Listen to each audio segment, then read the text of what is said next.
Bharatiya Janata party कहती थी कि स्वामीनाथन आयोग की रिपोर्ट लागू हो, तो इनको उसे लागू करने में क्या दिक्कत है?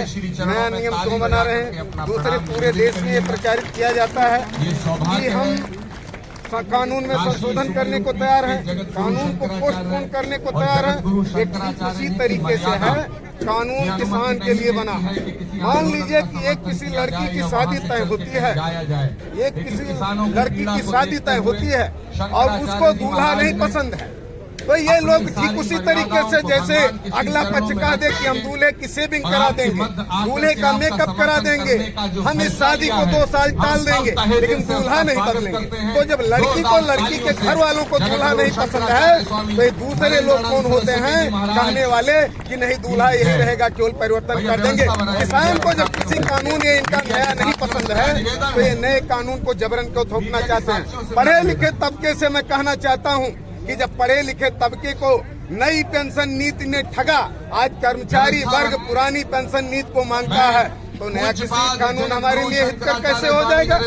ये केवल किसानों को ठगा जा रहा है। जब गैस सिलेंडर पे दी जाने वाली सब्सिडी, ये कहा गया ऑनलाइन आपको सब्सिडी दी जाएगी, और धीरे धीरे सब्सिडी शून्य होती चली जा रही है। तो जब तक एमएसपी की आप गारंटी नहीं दोगे, तब तक एमएसपी का कोई पता नहीं है कि आपकी एमएसपी कितने दिन लागू रहेगी। ये सरकार सिर्फ और सिर्फ किसानों, नौजवानों को बांटने में लगी है। एक बात और, कर्मचारी कर्मचारी होता है, अधिवक्ता अधिवक्ता होता है, व्यापारी व्यापारी होता है, छात्र छात्र होता है, तो किसान, छोटा किसान, मझोला किसान, बड़ा किसान कैसे होता?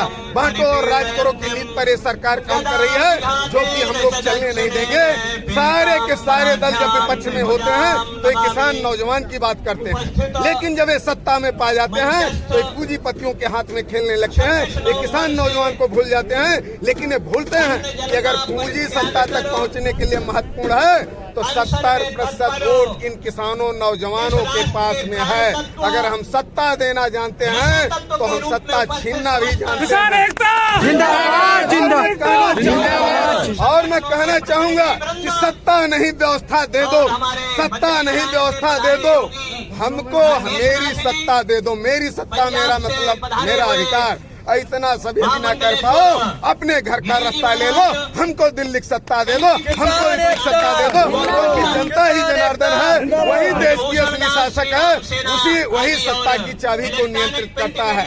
ऐसे में सरकार से एक निवेदन और मैं करना चाहूंगा कि आप किसानों को बांटने के बजाय किसान के हित में काम करो। आप पूंजीपतियों के हाथों में खेलने का काम न करो। अगर भगवान कृष्ण सुदामा के सामने झुके थे तो उनकी मित्रता की गवाही आज भी दी जाती है। अगर ये सरकार किसानों के सामने झुक जाती है, इसको अपने स्वाभिमान से नहीं जोड़ती है, अड़ियल रुख नहीं अपनाती है, तो ये इतिहास पुरुष होंगे, इनका अपना क्रेज बढ़ेगा। हम सरकार के विरोधी नहीं है, लेकिन जो भी किसानों के मांग में टांग अड़ाएगा, किसानों को खालिस्तानी पाकिस्तानी बताने का कोशिश करेगा, तो यह चंद्रमणि पांडे कहा जाता है कि कुछ राज्यों का है। ये उत्तर प्रदेश के पूर्वांचल बस्ती से आया है, जो वहाँ की किसान नौजवान संगठन का संयोजक भी है। तो क्या ये किसान नहीं है? क्या हिंदुस्तानी नहीं है? जिसका नारा ही होता था कि हिंदुत्व में रमा ये तन मन है, हिंदुत्व हमारा जीवन है।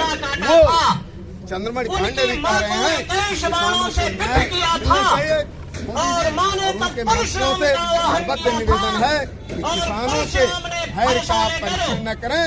धैर्य की परीक्षा लेने का ही कारण रहा जो बीच में अराजक तत्व घुसे और तमाम तरीके के दंगा हुए, और जो चीजें हुई उनको आप चिन्हित कीजिए, उनको दंड दीजिए। लेकिन कुछ लोगों के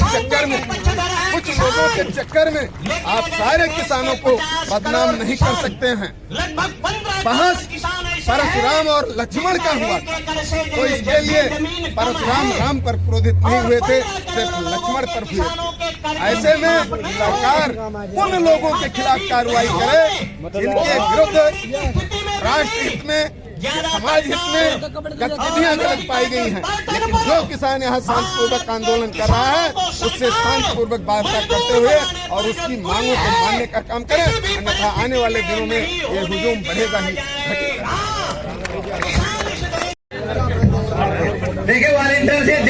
ये बहुत पवित्र जल है, अगर किसी का पैर लग गया उठा लो कोई भी, कपिल करवाओ। उम्मीद करता हूँ कि जोरदार तालियों के साथ स्वागत करेंगे और माहौल में थोड़ा गर्मी कम है तो जोरदार नारे लगाएंगे। चौधरी